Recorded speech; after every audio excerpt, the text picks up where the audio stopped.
বাইরে থেকে চওড়া দামে পিৎজা না কিনে বাসায় কিভাবে খুব সহজে চিকেন পিৎজাটা বানিয়ে নিতে পারবেন সেই রেসিপিটাই আপনাদের সাথে শেয়ার করছি। বাচ্চারা তো হুটহাট পিৎজা খেতে চায়, কিন্তু সবসময় তো বাইরে গিয়ে খাওয়ার সময় হয় না। তাই বাসায় খুব স্বাস্থ্যসম্মতভাবে কিভাবে পারফেক্ট একটা চিকেন পিৎজা বানিয়ে দিতে পারবেন সেই রেসিপিটাই আপনাদেরকে সহজভাবে দেখাবো। রেস্টুরেন্টের মতো কিভাবে পারফেক্ট পিৎজার ডোটা বানিয়ে নেবেন সেটাও এই ভিডিওর মাধ্যমে দেখিয়ে দিব। সাথে অনেকগুলো টিপস থাকবে যেগুলো ফলো করলে পিৎজার সাইডটা কিভাবে স্পেশাল একটা সস ব্যবহার করে এরকম ভিতরটা জুসি থাকবে, সব কিছু একই ভিডিওতে আপনারা পেয়ে যাবেন। তবে না টেনে পুরো ভিডিওটা দেখতে হবে। আর আজকের পিৎজাটা ওভেনে নয়, চুলায় বেক করে দেখাবো আপনাদেরকে। চলুন তাহলে রেসিপিটা শুরু করি। প্রথমেই পিৎজার ডোটা বানিয়ে নিচ্ছি। এর জন্য 1/3 কাপ পরিমাণে কুসুম গরম পানি, 1 টেবিল চামচ পরিমাণে ইস্ট আর 1 টেবিল চামচ পরিমাণে চিনি নিয়ে নিচ্ছি। চিনি আর ইস্টটা ভালো করে গরম পানির সাথে মিশিয়ে নিব। এখানে কিন্তু অবশ্যই কুসুম গরম পানি ব্যবহার করবেন, ঠান্ডাও না আবার একেবারে বেশি গরমও নয়। ভালো করে মিশিয়ে 10 মিনিট রেস্টে রেখে দিব। 10 মিনিট পর দেখিয়ে দিচ্ছি একেবারে পারফেক্টভাবে ইস্টটা অ্যাক্টিভ হয়ে গিয়েছে। চেষ্টা করবেন অবশ্যই ভালো মানের ইস্ট ব্যবহার করতে। এরপর এখানে দিয়ে দিচ্ছি 1 কাপ পরিমাণে ময়দা, 1 টেবিল চামচ পরিমাণে গুঁড়ো দুধ, আরও দিয়ে দিচ্ছি স্বাদমতো লবণ, 2 টেবিল চামচ পরিমাণ দিয়ে দিচ্ছি রান্নার রেগুলার তেল, সয়াবিন তেলটা এখানে আমি ব্যবহার করছি। এখন সব কিছু হাত দিয়ে মেখে একটা সফট গোলাকার ডো বানিয়ে নিব। সব কিছু ভালো করে মেখে নিচ্ছি। আমার ডোটা একটু শক্ত লাগছে, তাই আমি 1 টেবিল চামচ পরিমাণে আরও কুসুম গরম পানি দিয়ে দিচ্ছি। এরপর ভালো করে মধ্যে সফট একটা ডো বানিয়ে নিচ্ছি। এই পিৎজার ডোটা আপনি যত ভালোভাবে মধ্যে নেবেন তত পারফেক্ট একটা পিৎজার ডো তৈরি হবে। হাতে আবারও 1 চামচ তেল নিয়ে ভালো করে মধ্যে নিয়েছি। আমি দেখিয়ে দিচ্ছি ডোটা কতটা পারফেক্ট হয়েছে। একেবারে শক্তও না, একটু নরম হবে, তবে একদমই নরম নয়। দেখেই হয়তো বুঝতে পেরেছেন। এখন আমি ঢাকনা দিয়ে ঢেকে এই ডোটা 2 ঘন্টার মতো রেস্টে রেখে দেব। আপনাদের হাতে যদি সময় কম থাকে তাহলে 1 ঘন্টা রেস্টে রেখে দিলেও হবে। এরই মাঝে আমি চিকেনটা রেডি করে নিচ্ছি। এখানে আমি 100 গ্রাম বুকের মাংস নিয়ে নিয়েছি, ছোট টুকরো করে কেটে নিয়েছি। এখন কিছু মশলা দিয়ে দিচ্ছি। 1 চামচ মরিচ গুঁড়ো, 1/2 চামচ হলুদ, 1/2 চামচ গরম মশলার গুঁড়ো, 1/2 চামচ জিরা গুঁড়ো, 1/2 চামচ চিলি ফ্লেক্স, 1/2 চামচ দিয়ে দিয়েছি রসুন বাটা। এখানে আমি আরও 1/2 চামচ দিয়েছি তান্দুরি মশলা। এখন এর মধ্যে দিয়ে দিব 1/2 চামচ পরিমাণে ভিনেগার। ভিনেগারটা না থাকলে লেবুর রসটাও দিলে হবে। ভিনেগারটা দিলে মাংসটা অনেক বেশি জুসি হবে। এরপর আমি একটু মেখে নিচ্ছি। এর মধ্যে আমি আরও দিয়ে দিব 1/2 চামচের থেকেও কম গোলমরিচ গুঁড়ো আর স্বাদ মতো দিয়ে দিব লবণ। আজকের এই মাংস ম্যারিনেট করাতে কিন্তু আমি কোনো প্রকারের সস ব্যবহার করব না, সয়া সস, টমেটো সস কোনোটাই ব্যবহার করব না। আর এখানে তান্দুরি মশলাটা অবশ্যই ব্যবহার করবেন যদি থাকে, আর যদি না থাকে তাহলে বাদ দিতে পারেন। তবে দিলে ফ্লেভারটা অনেক বেশি ভালো আসবে। 10 মিনিটের মতো ঢেকে রেখে দিয়েছিলাম। এরপর কড়াইতে সামান্য পরিমাণে তেল দিয়ে মাংসটা ভেজে নিব। এখানে চুলার আঁচটা একেবারে মিডিয়াম টু লোয়ে রেখে মাংসটা ভেজে নেবেন। কোনো প্রকার পানি ব্যবহার করতে হবে না, এমনিতেই মাংসটা সিদ্ধ হয়ে যাবে। অনেকেই হয়তো ভাবতে পারেন সস না ব্যবহার করলে চিকেনটা খেতে ভালো লাগবে না, কিন্তু না, এই পিৎজাটাও খেতে অনেক বেশি ভালো লাগবে। চিকেনটা আমি পুরো 10 মিনিটের মতো ভেজে নিয়েছি। একেবারে পারফেক্টভাবে রান্না হয়ে গিয়েছে। এখন এটা নামিয়ে রেখে দিচ্ছি। যে ট্রেতে আমি পিৎজাটা বেক করব সেই ট্রেতে আগে থেকে তেল ব্রাশ করে রেখে দিচ্ছি। অবশ্যই তেল ব্রাশ করে নেবেন। এখন একটা স্পেশাল সস বানিয়ে নিচ্ছি। এর জন্য দিয়ে দিচ্ছি 3 টেবিল চামচ পরিমাণে মেয়োনিজ আর 1 টেবিল চামচ পরিমাণে ব্যবহার করব টমেটো সস। এই সসটা পিৎজার সাইডে ব্যবহার করলে অনেক বেশি খেতে ভালো লাগবে। এই সসটা ব্যবহার করলে পিৎজার সাইডটা অনেক বেশি জুসি হবে। এই মেয়োনিজটা কিন্তু আমি বাসায় বানিয়ে নিয়েছি, সিদ্ধ ডিমের মেয়োনিজ। এই রেসিপিটা আমার চ্যানেলে দেওয়া আছে, ডেসক্রিপশন বক্সে দিয়ে দিব, চাইলে আপনারা দেখে নিতে পারবেন। এই সসটা এক সাইডে রেখে দিচ্ছি। এখন দেখিয়ে দিচ্ছি পিৎজার ডোটা ফুলে ডাবল হয়ে গিয়েছে। এখন এর ভিতর থেকে বাতাসটা বের করে নিব।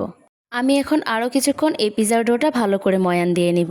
এটা যত ভালো করে ময়ান দিয়ে নেবেন তত বেশি পারফেক্ট হবে পিৎজার ডোটা, আর অনেক বেশি নরমও হবে।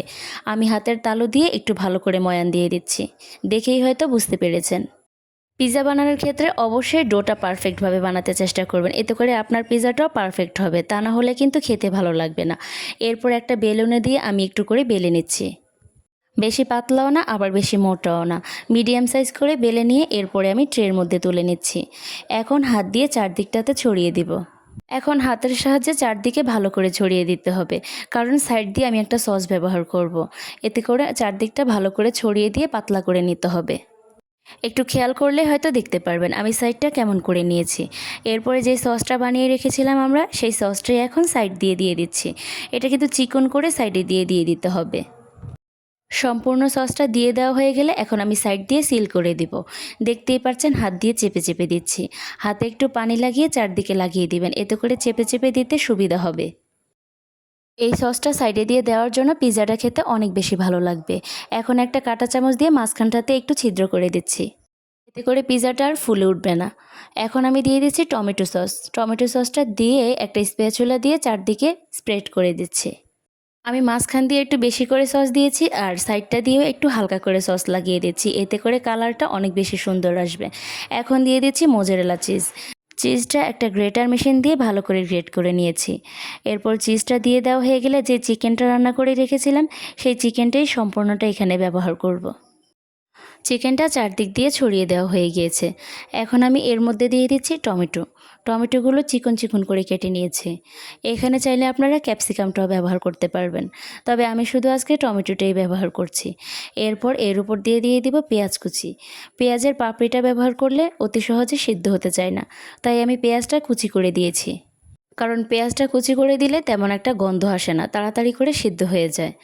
এরপর আমি উপর দিয়ে আরও কিছু মোজারেলা চিজ গ্রেট করে দিয়ে দিচ্ছি। চিজটা পিৎজাতে যত বেশি ব্যবহার করবেন তত বেশিই খেতে ভালো লাগবে।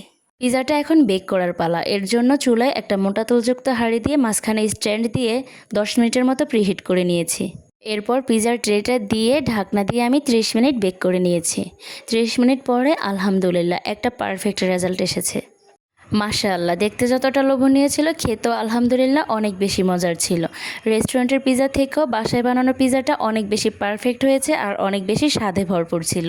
চাইলে বাসায় কিন্তু কম খরচের মধ্যে এরকম একটা পারফেক্ট চিকেন পিৎজা বানিয়ে নিতে পারবেন। পিৎজাটা ট্রে থেকে মোল্ড আউট করে দেখাচ্ছি। ট্রেতে অবশ্যই তেল ব্রাশ করবেন, এতে করে পারফেক্টভাবে ট্রে থেকে পিৎজাটা তুলে নিতে পারবেন। আমি কিন্তু পিৎজাটা একেবারে পারফেক্টভাবে তুলে নিতে পেরেছি, কোনো রকম ভেঙে যায়নি, এমনকি আটকেও থাকেনি। বাসায় স্বাস্থ্যসম্মতভাবে কীভাবে চিকেন পিৎজাটা চুলায় বানিয়ে নিতে পারবেন আজকে সেই রেসিপিটাই আপনাদের সাথে শেয়ার করেছি। খুব সহজে শেয়ার করার চেষ্টা করেছি। বাইরের খাবারের তুলনায় বাসার খাবারটা অনেক বেশি স্বাস্থ্যসম্মত হয়। কোনো রকম প্রিজারভেটিভ কিংবা ফ্রোজেন ছাড়াই এই স্বাস্থ্যসম্মত খাবারটা বাসায় বানিয়ে নেওয়া যায়। পিৎজাটা কতটা পারফেক্ট হয়েছে আপনাদেরকে আমি দেখিয়ে দিচ্ছি। সাইডটাও সসটা ব্যবহার কারণে অনেক বেশি জুসি হয়েছে আর পিৎজাটা একদম চিজি, এমনকি রুটিটাও অনেক বেশি নরম ছিল। নিচটাও কিন্তু একেবারে পারফেক্টভাবে হয়েছে, কোনো রকম পুড়ে যায়নি। কিন্তু রেসিপিটা ফলো করে একবার হলেও বাসায় বানিয়ে দেখবেন, অনেক বেশি মজা হবে এইভাবে যদি আপনি বানান। আশা করছি আমার আজকের রেসিপিটা আপনাদের কাছে ভালো লেগেছে, আর ভালো লাগলে একটা লাইক কমেন্ট করে দিবেন। অবশ্যই শেয়ার করে রেখে দিবেন, কারণ যখন আপনি বানাবেন তখন যেন পারফেক্ট পিৎজাটা বানিয়ে নিতে পারবেন। আর প্লিজ আমার চ্যানেলটা সাবস্ক্রাইব করে সাথেই থাকবেন। যারা ফেসবুক থেকে দেখছেন অবশ্যই পেজে ফলো দিয়ে রাখবেন এরকম সহজ মজার রেসিপিগুলো পাওয়ার জন্য। আজকে এই পর্যন্তই বিদায় নিচ্ছি, দেখা হবে আরও অন্য কোনো সহজ মজার রেসিপি নিয়ে। সেই পর্যন্ত সুস্থ থাকবেন, ভালো থাকবেন। আল্লাহ হাফেজ।